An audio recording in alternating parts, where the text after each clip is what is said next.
Pemirsa, Otoritas Jasa Keuangan atau OJK menerima banyak pengaduan seputar asuransi. Apa saja pengaduannya dan apa kemudian tindakan dari OJK? Bersama saya Chandra Dewi, Anda menyaksikan Cerdas 5 Menit.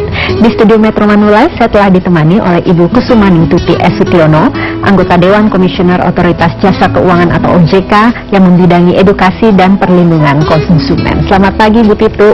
Selamat pagi Chandra. Terima kasih kehadirannya Bu Titu. Ini berbicara mengenai banyaknya pengaduan kepada OJK seputar asuransi.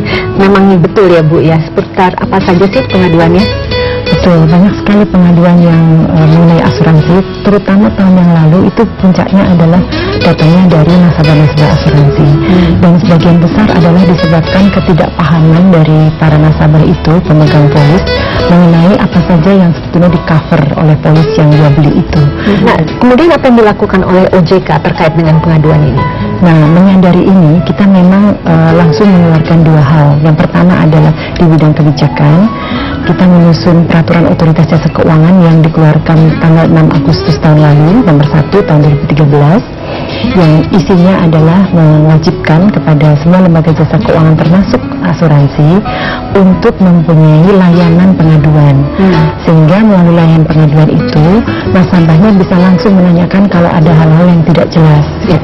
Itu yang pertama. Dan yang kedua adalah kita melakukan edukasi. Edukasi yang seperti apa? Edukasi kepada semua masyarakat agar sebelum membeli asuransi itu yakinkan bahwa mengetahui apa saja yang akan di-cover oleh polis yang akan dibeli. Jika terjadi ada konflik antara pemegang polis dengan perusahaan asuransi, kemudian OJK apa yang akan dilakukan ya? Apakah memediasi atau bagaimana ini Bu? Memang pertama-tama kita meminta agar asuransi yang bersangkutan, kalau itu asuransi, menyelesaikan terlebih dahulu dengan nasabahnya. Mereka lah yang paling mengetahui apa sebenarnya yang terjadi. Tapi kalau tidak terjadi kesepakatan, maka si nasabah boleh meminta kepada OJK untuk difasilitasi. Dan kita melakukan mediasi biasanya seperti itu. Oke, kemudian apa sih sebetulnya yang harus dilakukan industri asuransi untuk kedepannya ini Bu ya, terkait dengan pengaduan-pengaduan yang selama ini diberikan kepada OJK? Ya, benar Chandra, dengan adanya fakta seperti ini, pengaduan yang masuk ke FCC kita, layanan konsumen itu, maka kita meminta kepada asuransi agar memperbaiki layanan konsumennya, baik seperti mekanismenya, cara penjualnya, dan juga kepiawaian dari agen-agennya di dalam menawarkan produknya itu kepada nasabahnya. Karena memang masyarakat kita tidak terbiasa untuk membaca polis yang biasanya banyak dan panjang, dan biasanya cepat saja menyetujui tanpa disadari bahwa sebetulnya yang bersangkutan tidak mengerti dan akibatnya akan menanggung risikonya. Sebaliknya kepada asuransi-asuransi kita minta untuk memperbaiki layanannya dengan pastikan agen itu menjelaskan pokok-pokok yang paling penting harus diketahui oleh calon pemegang polis.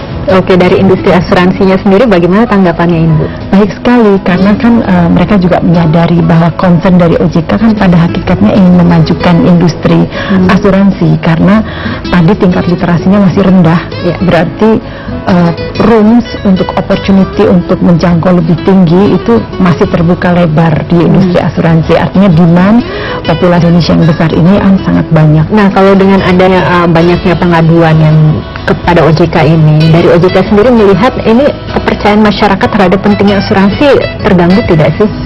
Sebenarnya ini merupakan sarana ya, akses kepada mereka sehingga mereka bisa langsung menanyakan dan menyampaikan keluhannya.